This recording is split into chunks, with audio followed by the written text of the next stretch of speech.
এখন যে গরম পড়েছে এই গরমে সিম্পল একটা ঝোল বানাবো মাছ আর ঝিঙে দিয়ে। জিরে শুকনো লঙ্কা শিলপাটায় বেটে নিয়েছি। এবার মাছে লবণ হলুদ মাখিয়ে নিয়ে কড়াইয়ে সর্ষের তেল দিয়ে এক এক করে মাছগুলো ভেজে উঠিয়ে নিব।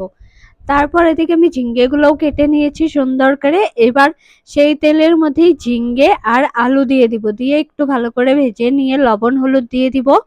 তারপর দিয়ে দিব জল, দিয়ে ঢাকনা দিয়ে ভালো করে সেদ্ধ করে নেব। এবার ঢাকনা তুলে 10 মিনিট এইভাবে জাল হওয়ার পর মাছগুলো দিয়ে আরেকটু ভালো করে জাল করে নিয়ে এবার নামিয়ে নিয়ে ফোড়নের জন্য দিয়ে দিব কড়াইয়ে সর্ষের তেল আর জিরে পেঁয়াজ কুচি। অল্প একটু তেল দিয়ে আজকে বানাবো। এই যে গরম পড়েছে এই গরমে ঝিঙ্গের পাতলা ঝোলই খেতে হবে। বা শুকনো লঙ্কা জিরে বাটা দিয়ে একটু ভেজে নিয়ে তরকারিটা ঢেলে দেবো। তারপর 10 মিনিট জাল হওয়ার পর নামিয়ে নিলেই হয়ে যাবে। আসলে আমার গলাটা খুবই খারাপ, অনেক সর্দি লেগেছে। আর এই প্রথমবার এইভাবে ফোড়ন দিয়ে তরকারি বানালাম, খুবই টেস্টি হয়েছে।